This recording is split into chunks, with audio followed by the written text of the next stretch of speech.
आपका वाणी आपका संग में रहकर सब तक सुनेंगे ये बात। மாணவர், உங்களுடைய வாணி உங்களுடைய தொடர்பில் இருந்து கொண்டு எப்பொழுது வரை கேட்போம்? बाबा ने तो बोला है कि जब तक जीना है तब तक बात खत्म हो जाती। எப்பொழுது வரை இருக்கிறோமோ அப்பொழுது வரை குடித்து கொண்டே இருக்க வேண்டும், அவ்வளவுதான், பேச்சு முடிந்து விட்டது। लिमिट क्यों रखना? लिमिट ஏன் வைக்க வேண்டும்? अभी कैसे खत्म हो जाएगा बाबा? अभी कैसे खत्म हो जाएगा? बाबा खत्म हो जाएगा, बाबा तो खत्म होता ही नहीं। மாணவர் ஏதோ கேட்கிறார், பாபா சொல்கிறார், பாபா விநாசம் ஆவாரா?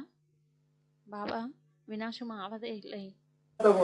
बाबा ने तो मुरली में बोला इस सृष्टि में सदा कायम कोई चीज है ही नहीं। பாபா முரளியில் சொல்லியிருக்கிறார், இந்த சிருஷ்டியில் சதா காலம் எப்பொழுதும் நிலையாக இருக்கக்கூடியது வேற எதுவும் இல்லை। सदा कायम तो एक शिव बाबा ही है। எப்பொழுதும் நிலையாக இருக்கக்கூடியவர் ஒரே ஒரு சிவ பாபா மட்டும்தான்। इस सृष्टि पर सदा कायम शिव बाबा है। இந்த சிருஷ்டியில் எப்பொழுதும் நிலையாக இருக்கக்கூடியது சிவ பாபா மட்டும்தான்। तो आज मिलेगा कल नहीं मिलेगा। அப்பொழுது என்ன, இன்று சந்திப்பார் நாளை சந்திக்க மாட்டாரா என்ன? ऐसा हो सकता है? அப்படி இருக்கலாமா? बच्चों को तो आज भी मिलेगा, குழந்தைகளுக்கு இன்றும் சந்திப்பார், कल भी मिलेगा நாளையும் சந்திப்பார், और अंत तक भी मिलता ही रहेगा। பிறகு கடைசி வரையும் கூட சந்தித்துக் கொண்டே இருப்பார்। बाकी जो धोखेबाज होंगे दूसरे धर्म में कन्वर्ट होने वाले, மற்றபடி யார் ஏமாற்றக்கூடியவர்களோ மற்ற தர்மத்தில் கன்வெர்ட் ஆகக்கூடியவர்களோ उनसे नहीं मिलेगा। அவர்களுடன் சந்திக்க மாட்டார்। मतलब ये हुआ ब्रह्मा की 100 साल जो आयु गाई हुई है, சொல்வதற்கு அர்த்தம் என்னவென்றால், பிரம்மாவின் 100 வருடம் ஆயுள் என்ன மகிமை பாடப்பட்டுள்ளதோ वो शरीर से गाया हुआ, அது சரீரத்தின் மூலமாக பாடப்பட்டுள்ளது। वो शरीर चाहे स्थूल शरीर हो அது ஸ்தூல சரீரமாக இருந்தாலும் சரி अथवा सूक्ष्म शरीर, அல்லது சூட்சும சரீரமாக இருந்தாலும் சரி। और सूक्ष्म शरीर भी 2 प्रकार का होता है। சூட்சும உடலும் கூட 2 விதமாக உள்ளது। एक अंतःवाहक शरीर ஒன்று அந்தர்வாக் சரீர், जो सिर्फ अंतःवाहक शरीर से कार्य करते हैं, அவர்கள் அந்தர்வாக் சரீர் மூலமாக மட்டும் காரியம் செய்கிறார்கள்। அதாவது சூட்சும உடல், जैसे भूत प्रेत घोस्ट वगैरह। எப்படி பூத பிரேதம் கோஸ்ட் எல்லாம் இருக்கிறார்களோ। और एक होता है ऐसा शरीर कि பிறகு மற்றொன்று அப்படிப்பட்ட உடல், साकार शरीर भी है சாக்கார உடலும் கூட உள்ளது। और साकार शरीर होते हुए भी சாக்கார உடல் இருந்த போதும் கூட जैसे स्वप्न में आत्मा दूर चली जाती है, எப்படி ஆத்மா கனவில் தூரமாக சென்று விடுகிறது, तो कोई आत्मा थोड़ी निकल जाती, அப்பொழுது ஆத்மா ஏதோ சென்று விடுகிறதா என்ன? लेकिन सूक्ष्म शरीर इधर उधर विचरण स्वप्न में करता है। ஆனால் சூட்சும உடல் இங்கே அங்கே என்று அழுகிறது। तो ऐसे ही साकार அதே போல்தான் शरीर होते हुए भी சாக்கார உடல் இருந்த போதும் கூட मन बुद्धि से आत्मा மனம் புத்தியின் மூலமாக ஆத்மா इस साकार शरीर के भान से परे चली जाती है। அந்த சாக்கார உடலினுடைய பானத்திலிருந்து வெளியே சென்று விடுகிறது। तो वो भी सूक्ष्म शरीर है। அப்பொழுது அதுவும் கூட சூட்சும சரீரம்தான்। तो दोनों की आयु मिला करके அப்பொழுது இரண்டினுடைய ஆயுளை சேர்த்து 76 में प्रजापिता ब्रह्मा की आयु 100 साल, 76 பிரஜாபிதா பிரம்மாவின் ஆயுள் 100 வருடம் पूरी होती। முடிவடைந்து விடுகிறது। पुराना बूट लॉन्ग बूट ये कैसे? பழைய போட் லாங் போட் இது எப்படி? इस अर्जुन के रथ को लॉन्ग बूट कैसे कहें? இந்த அர்ஜுனனின் ரதத்தை லாங் போட் என்று எப்படி சொல்வது? किस आधार पर लंग बूट कह दिया?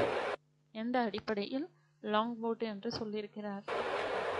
मुकर्रर रथ को। நிரந்தர ரதத்தை. ये जो बाजू में है இந்த பக்கத்தில் இருப்பவர் जो बाद में मिलते हैं 5000 वर्ष पहले तो नहीं मिले थे। பின்னால் சந்திக்கிறார். 5000 வருடங்களுக்கு முன்னால் சந்திக்கவில்லை. तो इनको नहीं कहते हैं लंग बूट அப்பொழுது இவரை லாங் போட் என்று சொல்ல முடியாது. है। तो जिसको लंग बूट कहते हैं अर्जुन रथ को, वो யாரை அர்ஜுனனின் ரதத்தை லாங் போட் என்று சொல்கிறாரோ लंग बूट कैसे हुआ? அவர் லாங் போட் எப்படி ஆனார்? सबसे लंबा बूट, மிகவும் நீளமான பூட்ஸ். पुराना शरीर अभी भी चल रहा है। वो பழைய சரீரம் இப்பொழுது கூட இருக்கிறது. 1942 वाला 1942 இருக்கக்கூடிய உடல் இப்பொழுது கூட உள்ளது. सदा कायम है कैसे? சதா காயம் எப்பொழுதும் நிலையானது எப்படி? वो शरीर तो गुम हो गया। சரீரம் காணாமல் போய்விட்டது. அப்பொழுது கூட गुम हो गया कि है अभी? சரீரம் காணாமல் போய்விட்டதா அல்லது இப்பொழுதும் இருக்கிறதா? हाँ, ये जो सूक्ष्म शरीर होता है ना, இந்த சூட்சம் சரீரம் என்ன உள்ளதோ वो तो सदा कायम रहता है। அது சதா காயம் இருக்கும். नहीं, आत्मा एक शरीर छोड़ती है ஆத்மா ஒரு உடலை விடுகிறது. तो स्थूल शरीर के स्थूल 5 तत्व पृथ्वी जल वायु अग्नि से बना हुआ, இந்த ஸ்தூல சரீரம் ஸ்தூலமான 5 தத்துவங்கள் நிலம் நீர் காற்று நெருப்பால் உருவானது. स्थूल तत्व छूट जाता है, ஸ்தூல தத்துவம் விட்டு போய்விடுகிறது. लेकिन उसके जो सूक्ष्म तत्व हैं ஆனால் அதனுடைய சூட்சம் தத்துவம் என்ன உள்ளதோ वो तो रहते हैं ना, आत्मा के साथ ही जाते हैं। அது இருக்கிறது தானே, ஆத்மாவுடன் கூடவே செல்கிறது. प्राणी के साथ जाते हैं कि नहीं? हाँ? பிராணியுடன் செல்கிறதா இல்லையா? ஆம், செல்கிறது. तो सूक्ष्म शरीर को लेकर के அப்பொழுது சூட்சம் சரீரத்தை எடுத்துக்கொண்டு वो आत्मा, हाँ, जो रथ तैयार होता है गर्भ में 4-5 महीने का அந்த ஆத்மா ரதம் என்ன தயாராகுகிறதோ கர்ப்பத்தில் 4-5 மாதங்களாக जीव पिंड உயிரற்ற பிண்டம் उसमें प्रवेश करती है। அதில் பிரவேசமாகுகிறது. तो पुराना बूट हुआ ना, அப்பொழுது பழைய போட் ஆனது இல்லையா, லாங் போட் ஆனது இல்லையா? हाँ,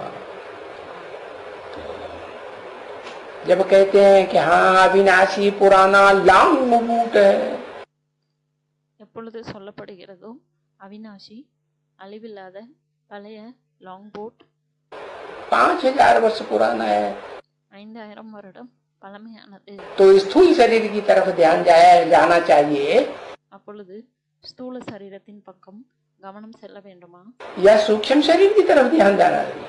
அல்லது சூட்சம் சரீரத்தின் பக்கமாக கவனம் செல்ல வேண்டுமா? हाँ, सूक्ष्म शरीर की तरफ ध्यान जाना चाहिए। ஆம், சூட்சம் சரீரத்தின் பக்கம் கவனம் போக வேண்டும். उसे सूक्ष्म शरीर कहो, जूता कहो, அதை சூட்சம் சரீரம் என்று சொல்லுங்கள் அல்லது ஜூதா அதாவது ஷூக்கள் என்று சொல்லுங்கள். हाँ, उस शरीर में आत्मा आई कि नहीं? हाँ, இந்த சரீரத்தில் ஆத்மா வந்ததா இல்லையா?